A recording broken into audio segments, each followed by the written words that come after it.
ये video chapter 5 that is continuity and differentiability chapter के अंतर्गत कंटिन्यूटी कॉन्सेप्ट के ऊपर बनाई गई है। सबसे पहले हम कंटिन्यूटी ऑफ फंक्शन के ऊपर डिस्कस करेंगे कि फंक्शन कंटिन्यूस कब होता है। फंक्शन कंटिन्यूस तब होता है यदि उस फंक्शन का ग्राफ बिना ब्रेक के without lifting the pen within one stroke draw किया जाए। अगर ऐसा नहीं है कि अगर graph within one stroke या by lifting the pen draw किया जाए तो ग्राफ में जो है ब्रेक पड़ जाता है, इसलिए ग्राफ उसका कंटिन्यूस नहीं होता है। क्या होता है? डिसकंटिन्यूस होता है। उस पॉइंट पर जहाँ वो ग्राफ ब्रेक होता है उसको पॉइंट ऑफ डिसकंटिन्यूटी कहते हैं। इसको अंडरस्टैंड करने के लिए एग्जांपल ये आता है कि एक फंक्शन एफ ऑफ एक्स है। एफ ऑफ एक्स की वैल्यू 1 है अगर X less than equal to 0 है, और एफ एक्स की वैल्यू 2 है अगर एक्स ग्रेटर देन 0 है। चलिए इसको अंडरस्टैंड करने के लिए पहले हम टेबल बनाते हैं। इस टेबल में सबसे पहले जो फंक्शन एफ ऑफ एक्स और एक्स के बीच में बनाया जाएगा, एक्स की वैल्यू 0 और 0 को अप्रोच करेंगे हम लेफ्ट साइड से -0.1 लेते हैं और क्लोज जाते हैं -0.01 लेते हैं। ये इससे भी क्लोज जाना चाहे तो -0.001 लेते हैं। हर एक के लिए वैल्यू जो है 1 आती जाएगी। ठीक है। उसी तरह एक टेबल और फ्रेम करते हैं और ये टेबल भी एक्स और एफ ऑफ एक्स के बीच में बनाया जाएगा। लेकिन अब एक्स की वैल्यू जो है 0 को टेंस करेगी, लेकिन 0 नहीं होगी, लेकिन वो होगी राइट साइड से। अब हमें पता था जब तुमने वैल्यू 0 ली थी तब फंक्शन की वैल्यू 1 थी, लेकिन जब ये राइट साइड से आ रहा है ग्रेटर देन नहीं है 0.1 तो वैल्यू 2 आ रही है। और लोग जाते हैं 0.01 फिर भी 2 आ रही है, 0.001 फिर भी आपकी 2 आ रही है। इन दोनों टेबल से हम क्या करते हैं, ग्राफ प्लॉट करते हैं। ये आपको ग्राफ नजर आ रहा है। इस ग्राफ में सबसे पहले हमने क्या किया, एक्स एक्सिस बाय एक्स ली। जब हमने एक्स की वैल्यू 0 ली थी, बाय की वैल्यू हमारी या फंक्शन की वैल्यू हमारी एफ एक्स की वैल्यू हमारी 1 आई थी। अगर हमने इस वैल्यू को 0.1 कंसीडर किया था तो ये हमने देखा था उस केस में भी फंक्शन की वैल्यू 1 आई थी, जिसको हम डॉट से दिखा रहे हैं। अगर हम इसके और क्लोज आए थे 0 की, फ्रॉम लेफ्ट साइड से हमने वैल्यू ली थी -0.1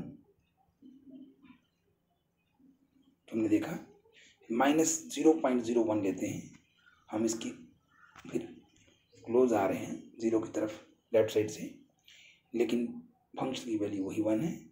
और क्लोज आते हैं -0.001 और हम इसकी क्लोज आएंगे, फंक्शन की वैल्यू वही रहेगी। और उसी तरह -0.0001 और क्लोज आएंगे, लेकिन फंक्शन की वैल्यू वही रहेगी। तो इसलिए हमने देखा जैसे हम इस 0 को टेंट कर रहे हैं फ्रॉम लेफ्ट, फंक्शन की वैल्यू जो है आपकी 1 ही रह रही, 0 के ऊपर भी 1 और लेस देन 0 के ऊपर भी 1। इसी तरह अगर हम इस फंक्शन की वैल्यू को राइट हैंड साइड से ड्रॉ करते हैं हम देख रहे थे जब हमने वैल्यू 0 ली थी, फंक्शन की वैल्यू 1 ही थी, इसलिए हमने डॉट यहाँ डाला है। जब राइट से आ रहा है, पॉजिटिव साइड से, हमने 0.1 लिया तो फंक्शन की वैल्यू 2 है। 0.01 लेते हैं फिर भी 2 है। 0.001 लेते हैं फिर भी 2 है। 0.00001 लेते हैं यानी कि और पास आ रहे हैं फिर भी 2 है। हम जितने भी इस वैल्यू को हाइक कर रहे हैं और हम क्लोज आ रहे हैं, ठीक है। तो वैल्यू फंक्शन हमारी क्या आ रही है, 2 आ रही है, लेकिन 0 पर 0 आ रही है। इसलिए जैसे हम इस 0 को राइट साइड से अप्रोच करते हैं तो वैल्यू फंक्शन इसमें हम देख रहे हैं 2 रही है। लेकिन जब हम लेफ्ट साइड से अप्रोच कर रहे थे वैल्यू फंक्शन आपकी 1 आई थी, लेकिन 0 के लिए एग्जैक्ट पॉइंट 0 पर 0 थी, 2 नहीं थी। इसलिए ग्राफ में आप देख रहे हैं यहाँ पर बीच में ये वेकेंट प्लेस रखा हमने और यहाँ पर ये डॉट लगा हुआ है इसके ऊपर, क्योंकि ये आपका इंक्लूड है। ओके, तो इस पॉइंट 0 पर आप देख रहे हैं ब्रेक पड़ रहा है, इसलिए फंक्शन आपका कंटिन्यूस नहीं है। ये फंक्शन आपका कंटिन्यूस नहीं हो सकता। इसलिए हमने क्या देखा, हम कह सकते हैं कि इसको left hand and right hand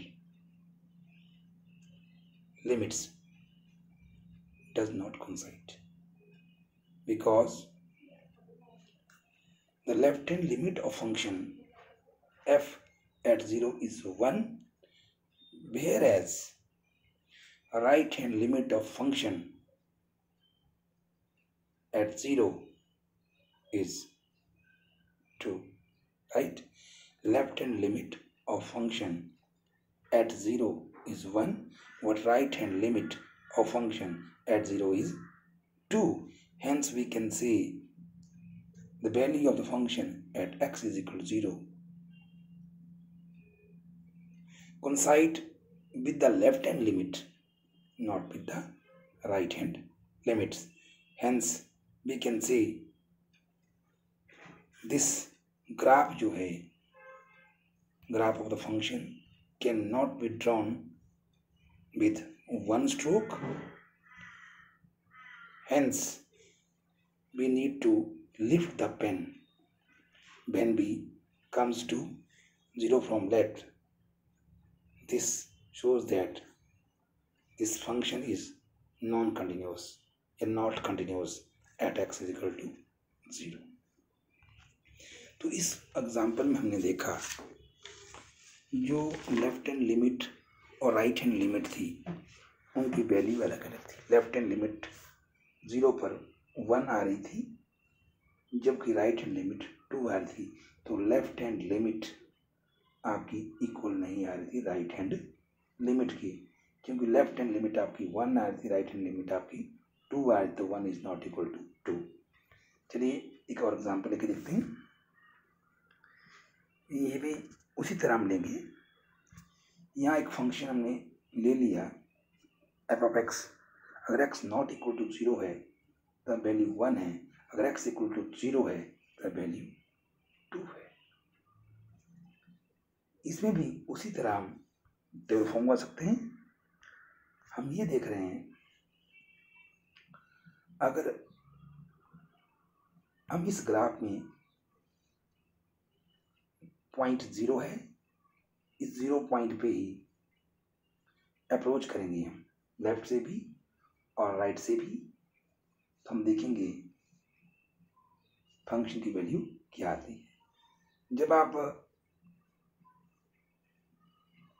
0 पर थे, एट 0 वैल्यू फंक्शन आपकी 2 है।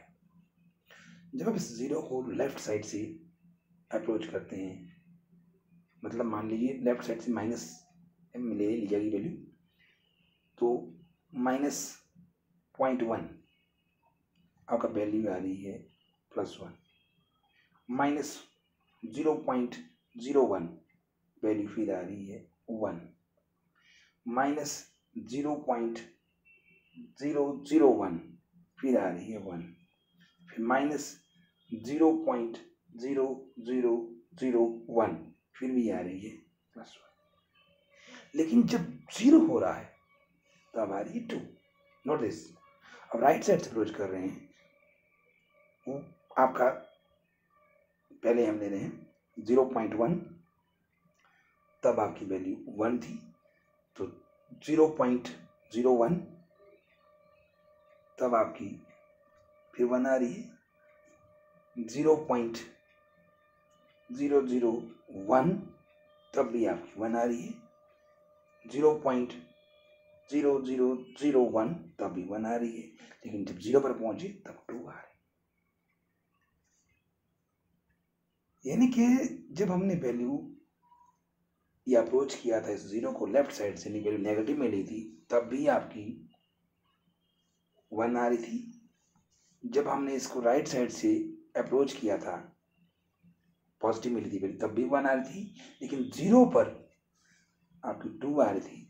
बाकी चाहे आप लेफ्ट में हो या इसके राइट में है, वैल्यू आपकी इक्वल टू 1 आ रही थी।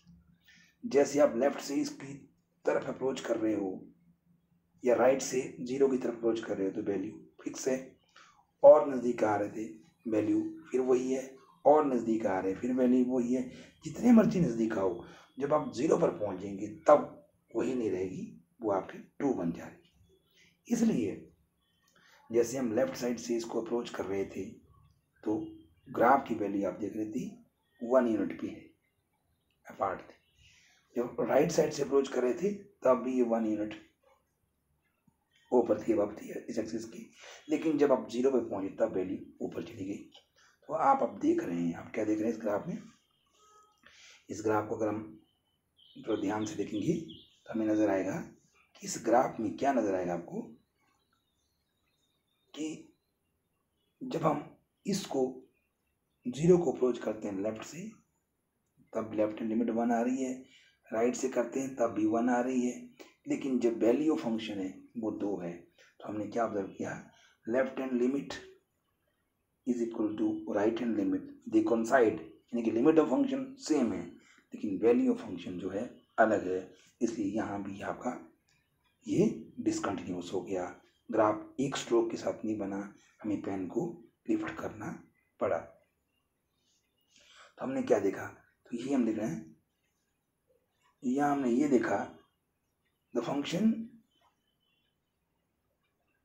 is also defined at every point, left hand and right hand limit at x is equal to 0 both जो है equal to 1 है, but the value of function at x is equal to 0 is equal to 2, इसलिए left hand limit and right hand limit both coincide and has common value, but this value is not equal to किसके बराबर, value of function, इसलिए हम कह रहे हैं function is not continuous at x is equal to 0।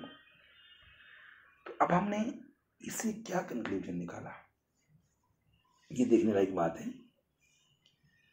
या हम कह सकते हैं कि फंक्शन कंटिन्यूस कब होता है,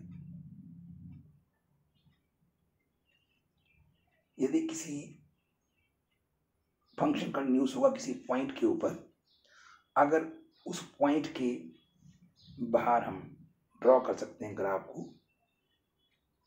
ठीक है, without lifting the pen from the plane of paper, plane of paper से बिना लिफ्ट किए अगर हम उस पॉइंट के राउंड में ग्राफ को ड्रॉ कर सकते हैं तो फंक्शन कंटिन्यूस है। अगर पेन लिफ्ट होता है तो ग्राफ आपका डिसकंटिन्यूस हो गया, फंक्शन भी डिसकंटिन्यूस या नॉन कंटिन्यूस हो गया।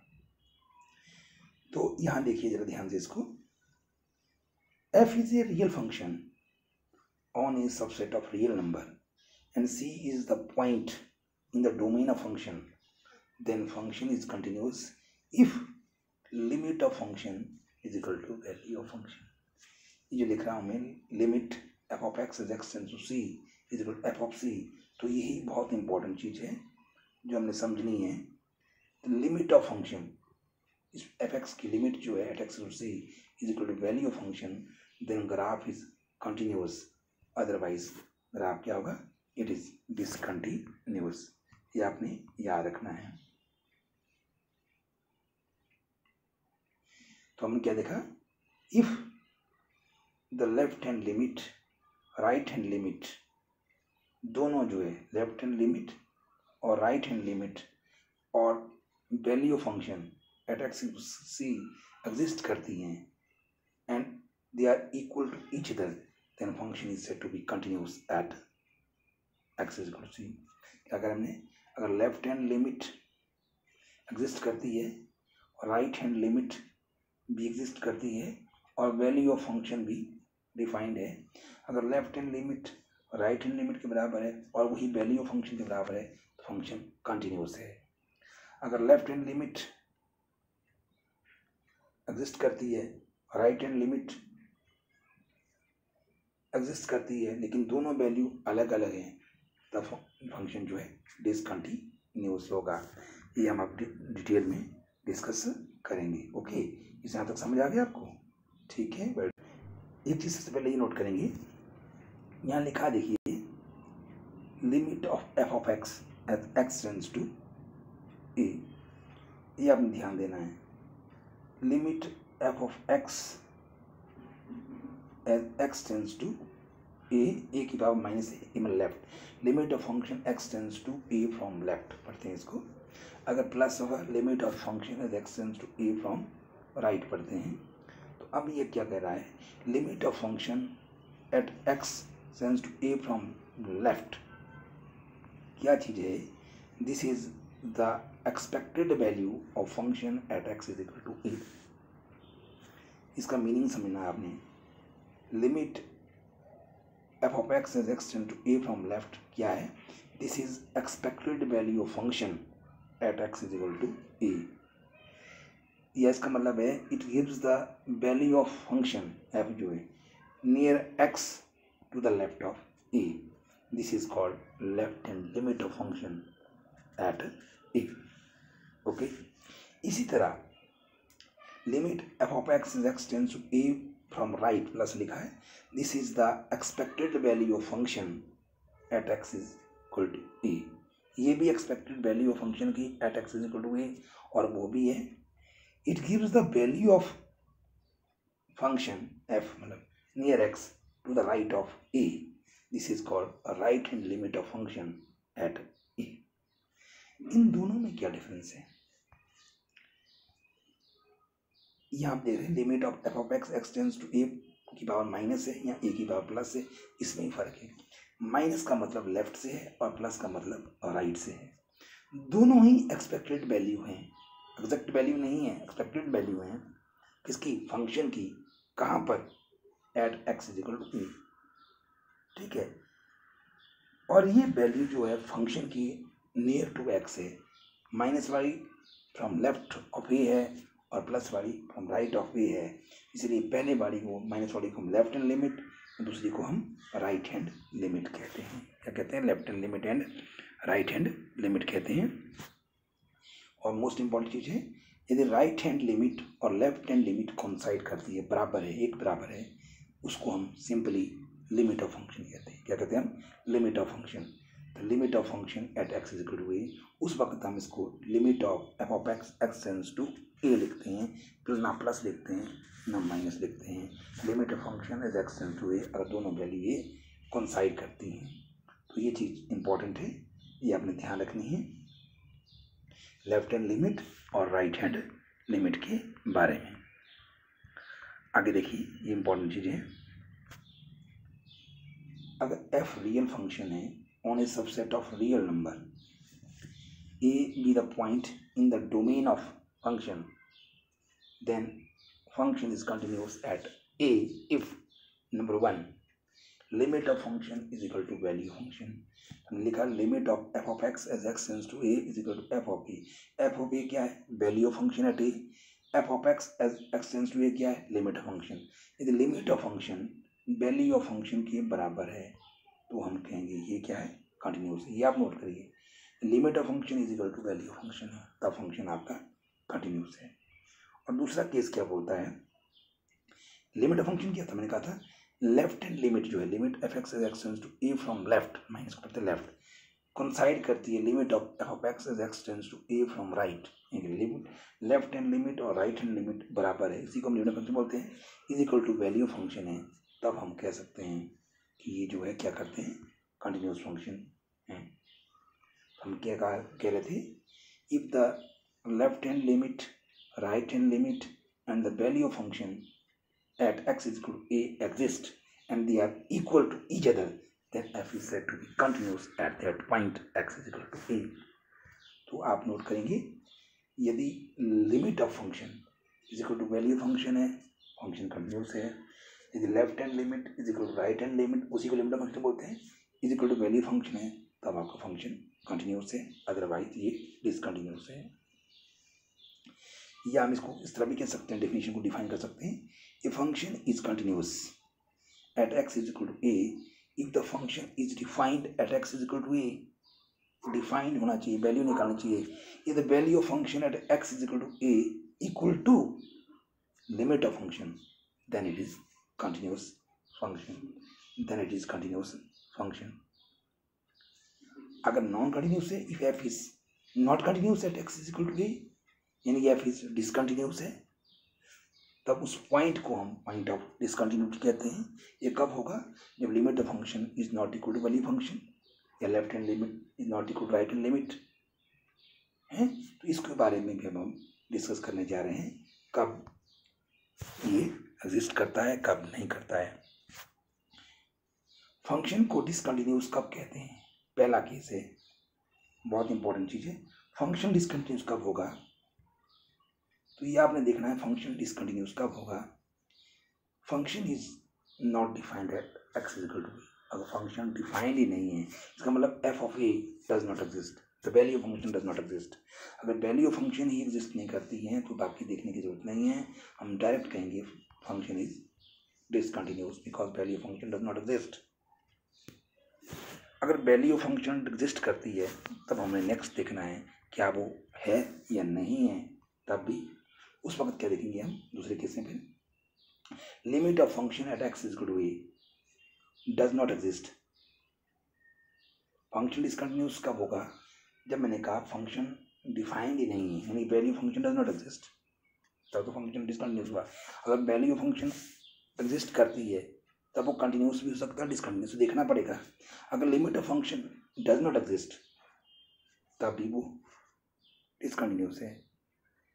Limit of function does not exist का मतलब है, हो सकता है कि इसमें left hand limit does not exist, limit F x is x tends to A from left does not exist, ये भी हो सकता है, लेफ्ट हैंड ही लिमिट एग्जिस्ट नहीं कर रही है।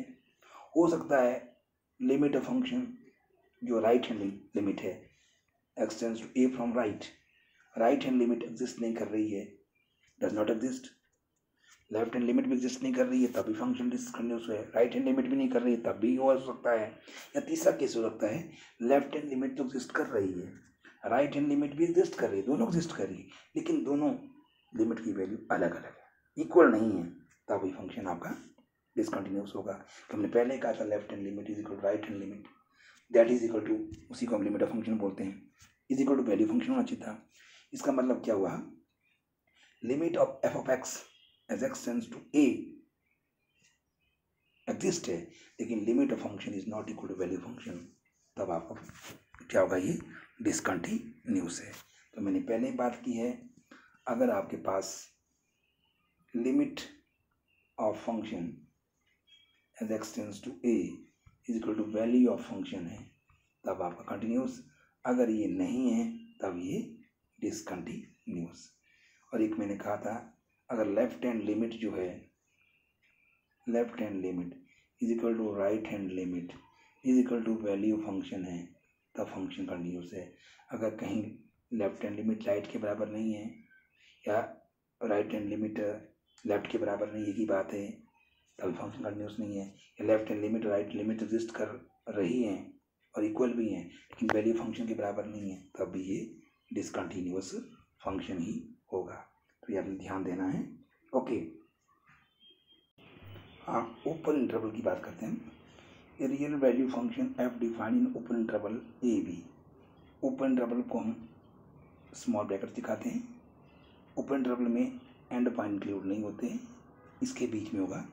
Is said to be continuous on open interval if f is continuous at x is to c, और सी जो है बिलोंग्स टू ओपन इंटरवल। ये आपने याद रखना, सी जो है बिलोंग्स टू ओपन इंटरवल। ये कह रहा है a real valued function defined on open interval a b is said to be continuous in open interval if and only if f is continuous at x equal to c and c belongs to open interval। Close interval में हम बड़ी bracket लगाते हैं ऐसे, close interval a b, इसमें ही end point भी include होते हैं, ये आपने नोट रखना है। Close interval a real value function f is defined in close interval a b is said to be continuous in close interval if and only if. ये बहुत इंपॉर्टेंट चीज़ है क्लोज इंटरवल के लिए। अगर हमने कहा था कि ये क्लोज इंटरवल, जैसे हमने कहा ए बी है, ठीक है, क्लोज इंटरवल की बात हो रही है, इसमें f is right continuous of a, f is right continuous of a, it means limit of function as x tends to A from right. A यहाँ दिया तो इससे इधर को आएगा, x tends to A from right is equal to f of f is left continuous of at b. अब b जो है आपके पास राइट साइड में, तो f is left continuous of B आएगा, लेफ्ट हैंड लिमिट आएगी इसमें, limit x tends to b from left f of x is equal to f of b. तो ये आपने नोट करना है, बहुत जरूरी चीज़ें ये, इसलिए पर समझा रहा हूँ। जो आपके पास ये क्लोज इंटरवल ए बी है, यहाँ ए इसके लेफ्ट साइड में है और बी इसके राइट साइड में है, तो ए लेफ्ट साइड में तो ये राइट से आएगा लेफ्ट को, इसलिए इसमें राइट हैंड लिमिट आएगी। F is right continuous of a, f is function जो है राइट कंटिन्यूस ऑफ ए होगा। It means limit of function as x tends to A from right is equal to f of a होगी। F is left continuous of b है, b right side में तो left side जाना पड़ेगा, तो इसमें हमने left continuous left hand limit लेंगे, limit of function f x as x tends to b from left is equal to f of b. अगर हम point f is continuous at c, c belongs to open interval है, limit of function as x tends to c is equal to f of c, but c belongs to open interval होना चाहिए।